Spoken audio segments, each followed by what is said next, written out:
Hello there, it's great to have you here. You found my YouTube channel, Chrissy Love. I am Chrissy, and I review fragrance. I post here twice a week. I also post to my TikTok and Instagram channels with every other day-ish content, like scent of the day and perfumes I'm excited about, video releases, stuff like that. So check me out there for sure. And thanks for liking, commenting, subscribing. It all means a lot to me to be part of this community with you. Today I am doing an awesome haul. I always love a good haul. I've been saving up these perfumes for a little bit to talk about. And some I'm really super excited about, and some I'm like, okay, let's do this haul so I can let them go now. So let's jump right in to my awesome haul.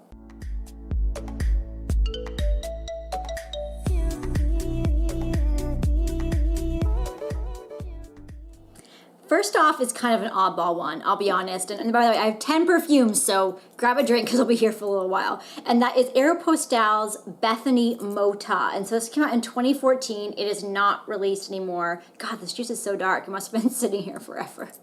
And so I had to look up who she is. And Bethany Mota, I guess, was YouTube famous. Actually, she did hauls and unboxings and stuff like that. I'm not sure what she's up to now. I think it's been a little while since then. But this was one that I saw a fun review of on Fragrantica.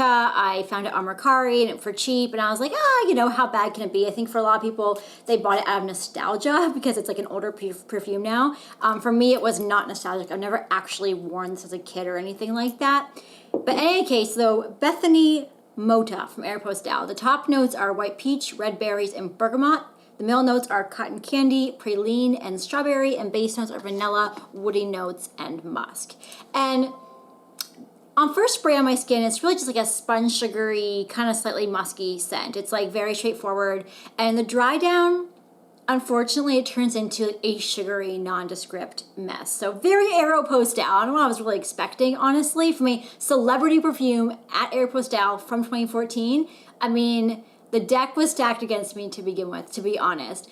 It has this kind of synthetic scent underneath. It's kind of plasticky. It's kind of pale and weak. Like, even when perfumes don't perform well, they don't always smell like pale. When I say pale, I mean like it's missing a few notes. It's not rounded out. It's very surface level. It's synthetic. It's just like not very satisfying. So this has sponge sugar, yes, but I usually love cotton candy like perfumes. But this is just like not a satisfying one. Also, performance is absolutely abysmal. I had to like spray, and overspray when I was testing it. It would just disappear immediately. So this one's definitely going back on Mercari. I hope someone else enjoys it for its nostalgic value, because as a perfume, it's honestly like worthless.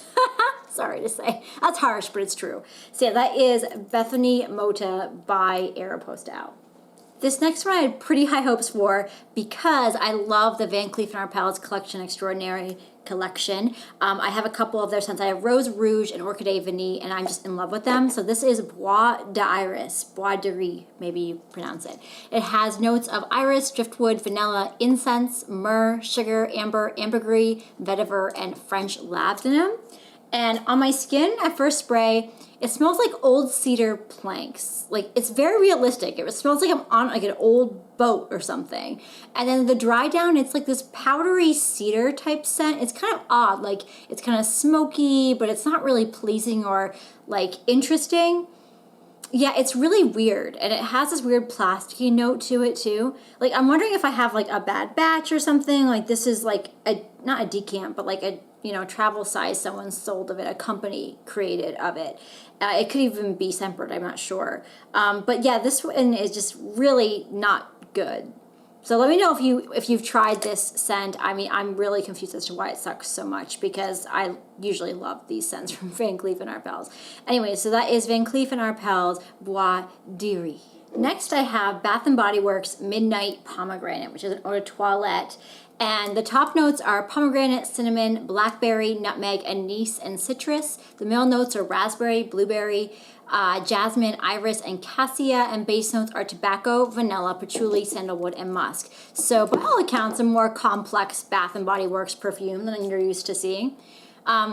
This one's fun. So on first spray, it has like sweet vanillic pomegranate. The pomegranate is super vibrant. It has kind of Christmas vibes for me. And the dry down, it turns more fresh and tart. So the pomegranate gets more tart and juicy. But I'm getting some spices. I'm getting some vanilla. It's like refreshing but sweet. It's like a fresh pomegranate juice with like a little bit of sugar, a little bit of spices. It kind of feels almost like a mulled pomegranate juice a little bit. It's very Christmassy to me, and maybe it's because I, bought this years ago when it was Christmas, or I don't know what it is, or maybe it's just like the cinnamon and the nutmeg spices in it. But I really like it, and performance-wise, all of these eau de toilettes are just really bad. Like they don't really last, and you have to really over spray. But it's okay. Like I don't mind overspraying it. Even on Mercari used, it wasn't that expensive. But yeah, this just gives me such beautiful Christmas vibes, like a Christmas pomegranate with a little bit of spice, and it just makes me really happy. So I really actually like this one, and I'm actually decluttering, don't tell anyone, I'm decluttering my cucumber melon because I kind of thought I would love that one for nostalgic reasons and then didn't, but this one is definitely going to replace it because I actually really like it. So that is Bath & Body Works Midnight Pomegranate. Next I have from Guerlain, the Aqua Allegoria line, Herba Fresca. And I just love these bottles. They're just so cute. And this one's funny, it sprays from the cap, like this. You don't take this plastic piece off. So it's kind of like awkward and weird actually. In any case, the top notes on this are lemon and clover, middle notes of mint and green tea, and base notes of lily of the valley and cyclamen. And this is an absolute herby, fresh, gorgeous walk through a garden. It's at first spray, it's really effervescent. It's green. I get like chives and mint, like it's like walking through an herb garden, not any old floral garden, an herb garden, which is just lovely. I also get a little bit of that lemon in there, so it's fresh too. In the dry down, I get major citrus green tea vibes, which I love. There's a little bit of like a spiciness, like a natural herbal spiciness, but it's very herbal. It has kind of like a tea leaf with green stem vibe. It's really like walking through this like sunlit garden. It's fresh, it's beautiful, it's realistic. For me, it's nostalgic. It kind of feels like when I was a kid, we lived near this place called the Arboretum in Massachusetts, and it had a little herb garden where you could like actually pick, you didn't want to overpick it, but you could like take some mint and put it between your fingers and smell it. It just really reminds me of that experience of like the sun shining down and being in a garden. It's just a beautiful scent, as Guerlain always does, really beautiful scents. Performance-wise, it also performs really, really well for a freshie. I didn't have to respray this at all throughout the day. It was just stuck to me. So I'm really enjoying this one. It's one that is almost bordering on like candle or like room spray status because I don't always really like smelling like a fresh garden. Like I usually just smell a bit sweet or sexy or something. It's neither of those things. But this could be one I keep around just to kind of spray in the air and smell it around me, or when I want like one piece of clothing to kind of like waft it around me throughout the day, something like that I can see doing. So anyway, that is Guerlain's Aqua Allegoria line, Herba Fresca. Now I have Rave from Sapil. I'm not sure how to pronounce that. But I bought it because on Fragrantica it had amazing reviews and said it was like a lighter version of Ragba Latifah, which is like a woody vanilla that I thought I would love but really couldn't hang with at the end of the day. Anyway, so for this Rave perfume, the top notes are plum, iris, and saffron. The middle notes are Bulgarian rose, jasmine, sambac, and orris root, and the base notes are vetiver, amber, and papyrus. And on first spray, it's like a watery, sweet, woody scent, but it's really sugary. And it also has kind of like a sandalwood vibe to it. So the woods aren't like tree bark. It's like a sandalwood woody vibe. So it's really soft. But in the dry down, it's interesting. It turns into this pear-like scent for me. So it's like a vanillic pear with woods. Overall, it's a watery scent. It's like, it feels very light, but it's really sweet and easy and pleasing. And it feels soft and serene and relaxing.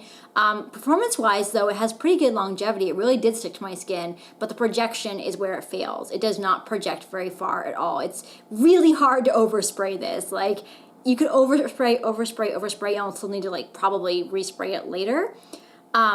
but that like sweet, soft woods without being an astonishing woody scent. Like the wood is there as a nice backdrop, but doesn't really take the front stage. That's actually really nice. And I do like it more than I liked the Rock Belle Latifah. So this is probably, I'm gonna keep playing with it. I'll see if it wows me. But I think there are days when I'm feeling casual when I'll really reach for this and don't have anything else that smells like this in my collection either. So that is Sapil Rave for Women. Next I have Dua Pumpkin Spice 2.0, which came out in 2020.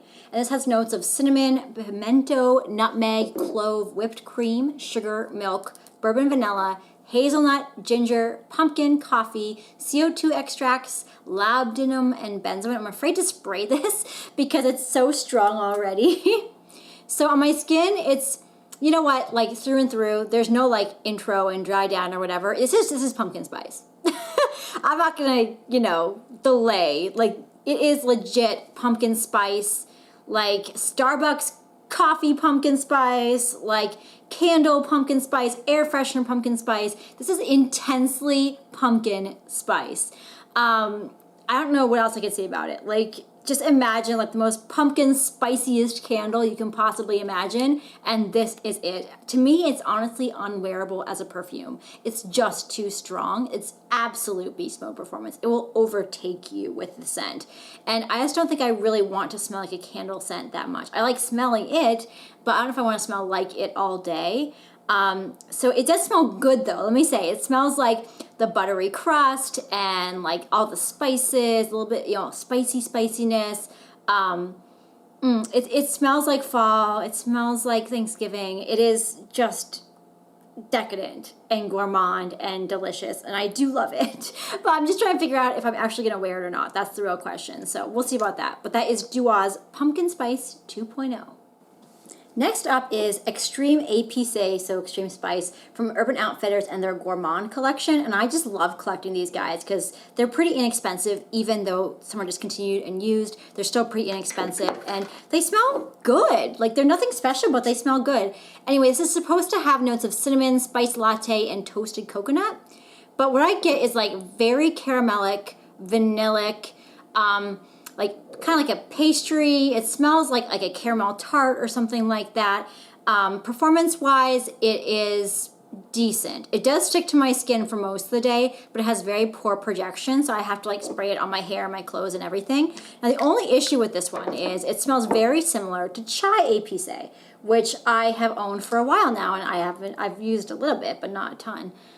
So I don't really need both. It's going to be a toss-up between them. I mean, the chai you would think would be more tea-like, but it's not. They smell like both like caramel, vanilla, pastry, gourmand sweetness. So again, decadent, delicious, amazing. I really, really like this scent, especially for winter. It's so cozy. But yeah, we'll see which one I keep. But that is Urban Outfitters Extreme Epice. My next one is bordering on vintage, and that is Queen by Queen Latifah. I think I saw some Mercari and was like, what is that? I must know. And so this came out in 2009, and it shows. And this is just like a very strong early 2000s perfume. Like, it's so typical.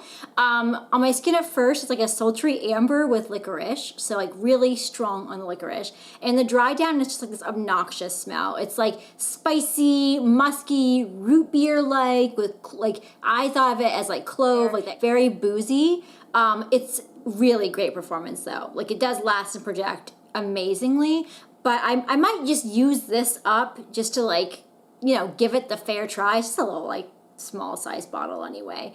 But I think it's a little bit too pungent and a little bit too old school for me.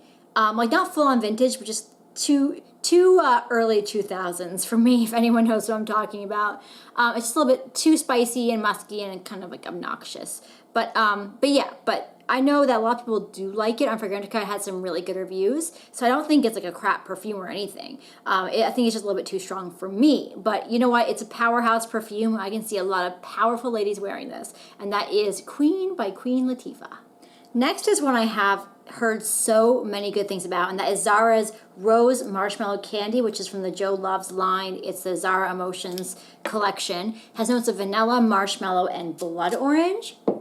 And at first I get like coconut and plastic doll's head, which is funny. Like I guess it's marshmallow-y, but I get like coconut. But in the dry down, it does turn more marshmallow on me. It's kind of like a pillowy, nondescript sweetness though. Like it smells kind of cheap and faint on my skin in the dry down. So it's kind of nice for like being cozy and relaxing and for bedtime.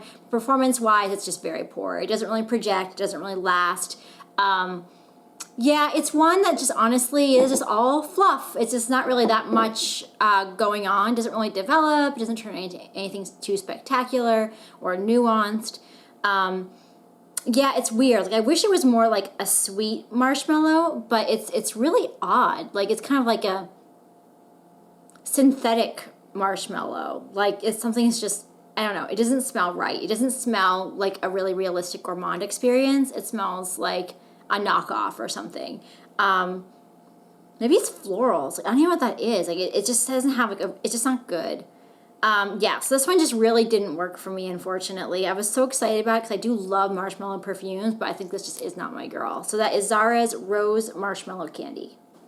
So my last one here is Johan.B Rich Delice, which I saw on Mercari as well. I was like, well, that bottle looks cool. And I'm seeing online it's sold for like less than $30, so it's a bargain perfume for sure.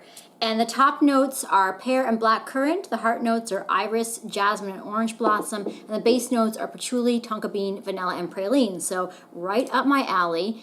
At first spray, it's like a caramel musk with a plasticky kind of note to it, as a lot of perfumes do for me. And then the dry down, it's kind of perfumey. Like it's got a little bit of that like perfume stank to it. But it also smells kind of elevated. It smells slightly sweet and caramelic and ambery. So for a cheapie, it's actually kind of enticing. Like it's sweet but perfumey, but you know, kind of like creamy. It's actually really kind of nice and intriguing. I haven't smelled anything quite like it. Performance-wise, it's really strong, both on projection and longevity. It really does perform throughout the day. So I kind of can't complain. Like it's one of these scents that's kind of hard to put your finger on. You're like, well, that smells good, but like, does it? Like it's not like commercially good in my opinion. Like it's kind of like a beauty in the eye of the beholder kind of thing. Kind of hard to explain because of that perfuminess to it. Like it has this kind of like stereotypical perfume scent that I don't really like that much usually, but when it's layered with that sweetness and that caramel, it's actually kind of nice. And I think the tonka is playing its part here. I think it's really rounding it out and making it a little more elevated, but I don't get the fruit notes, so that's interesting. Yeah, so this one's definitely still possibly on the chopping block, still trying to figure out how I feel about it, but if you tried this, let me know, because I don't think I've heard like, anyone talk about it, and I'm really curious what other people think. So that is Johan.B Rich Delice. Thank you for watching my haul of 10 perfumes that may or may not make it into my permanent collection. Check out my declutter and my full collection review coming up in a few weeks. Thanks for being here. I hope you have a very beautiful day.